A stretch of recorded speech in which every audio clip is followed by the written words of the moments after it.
নমস্কার বন্ধুরা, সহেলির রান্নাবান্নায় আপনাদের সবাইকে স্বাগত জানিয়ে আজকে আবারও হাজির হয়ে গেছি একটা দারুণ স্বাদের রেসিপি নিয়ে। তো আজ বানাবো ওল চিংড়ির ডালনা।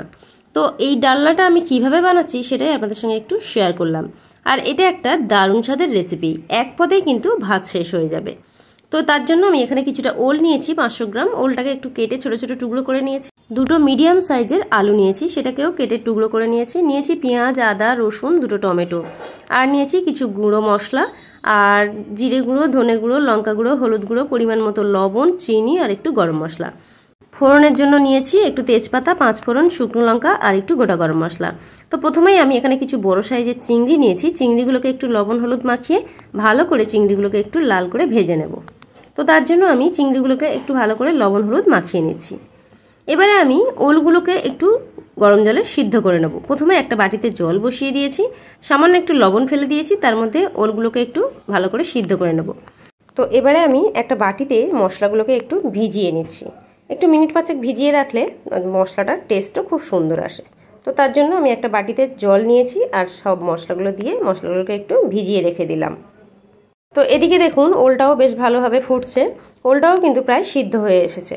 যতক্ষণে ওলটা সিদ্ধ হচ্ছে ততক্ষণে আমি একদিকে কড়া বসিয়ে দিয়েছি, তার মধ্যে আমি চিংড়িগুলোকে বেশ লাল করে ভেজে নেব। একটু ভালো করে নেড়ে চেড়ে নিলাম, চিংড়িগুলো বেশ ভালো লাল হয়ে গেছে। এবার চিংড়িগুলোকে আমি একটু তুলে নিচ্ছি। চিংড়িগুলো ভাজা হয়ে গেছে, তুলে নিয়েছি। সেই তেলের মধ্যেই দিয়ে দিলাম 5 ফোড়ন, গোটা গরম মশলা, তেজপাতা, শুকনো লঙ্কা। ফোড়নটা একটু ভাজা হয়ে গেলে তার মধ্যে দিয়ে দিচ্ছি বেশ অনেকটা পরিমাণে পেঁয়াজ। আর এই তরকারিটা একটু রিচ হয়ে যায়, তো তার জন্য একটু বেশি পরিমাণে মশলা দিলে তরকারিটা খেতেও খুব টেস্ট হয়। তো তার জন্য অনেকটা পরিমাণেই আমি পেঁয়াজ দিলাম। পেঁয়াজটা একটু নেড়ে নিয়ে তার মধ্যে দিয়ে দিচ্ছি সামান্য পরিমাণে একটু চিনি। আর এই চিনিটা পেঁয়াজের উপর দেওয়ার জন্য তরকারির কালারটাও কিন্তু খুব সুন্দর আসে। তো পেঁয়াজটা দেখুন আমি একটু নেড়ে চেড়ে নিচ্ছি। এবারে একে একে দিয়ে দিচ্ছি কেটে রাখা আলুগুলোকে আপনারা চাইলে আগেও একটু ভেজে নিতে পারেন, তবে আমি এখানে একেবারেই দিয়ে দিলাম। আলুগুলোকে একটু ভালো করে নাড়াচাড়া করে নেব। আলুটা একটু ভাজা ভাজা হয়ে গেলে তার মধ্যে দিয়ে দেব পরিমাণ মতো আদা বাটা, রসুন বাটা, দিয়ে দিচ্ছি একটা আস্ত টমেটো। তো দেখুন আলুটা বেশ অনেকটা পরিমাণেই ভালোভাবে ভাজা হয়ে গেছে। তো এবারে আমি আদা আর রসুন বাটাটা দিয়ে দিলাম। সব মশলাগুলো ভালোভাবে কষা হয়ে গেলে দিয়ে দিচ্ছি সিদ্ধ করা ওলটা। এবার ওলটাকেও খুব ভালোভাবে একটু মশলার সঙ্গে নেড়ে চেড়ে নেব, তাতে ওলের মধ্যে সব রকম মশলা খুব ভালোভাবে ঢুকে যাবে। আর এই সময় দিয়ে দিচ্ছি পরিমাণ মতো লবণ।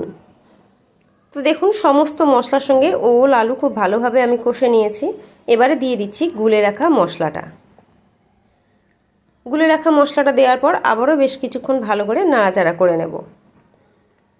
তারপরে দিয়ে দিচ্ছি পরিমাণ মতো জল। আমি এখানে 2 গ্লাস পরিমাণ জল অ্যাড করলাম, কারণ আলুটা যেহেতু আমার সিদ্ধ করা ছিল না, তো তার জন্য একটু জল বেশি দিতে হয়।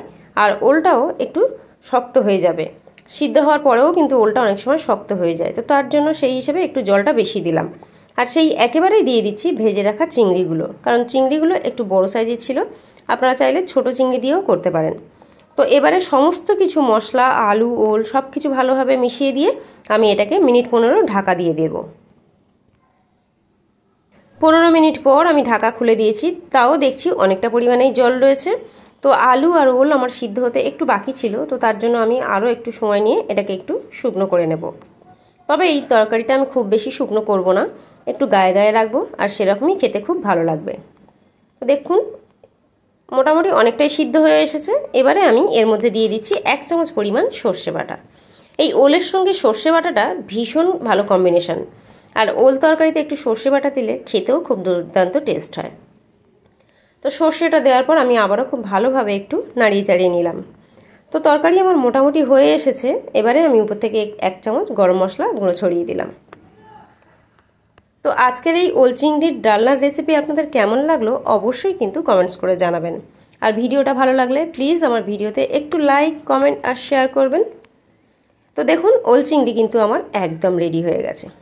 তো ওল চিংড়ির ডালনা এইভাবে আপনারাও একবার বাড়িতে ট্রাই করে দেখতে পারেন, আশা করছি খুব ভালো লাগবে।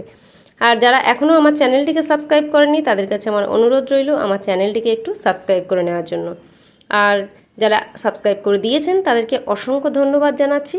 আর এই রকম নিত্য নতুন রেসিপি পাওয়ার জন্য আজই আমার সহেলির রান্নাবান্না চ্যানেলটিকে সাবস্ক্রাইব করে নেবেন। তো তো দেখা হচ্ছে আবারও কোনো নতুন ভিডিও নিয়ে। ততক্ষণ পর্যন্ত ভালো থাকবেন, সুস্থ থাকবেন।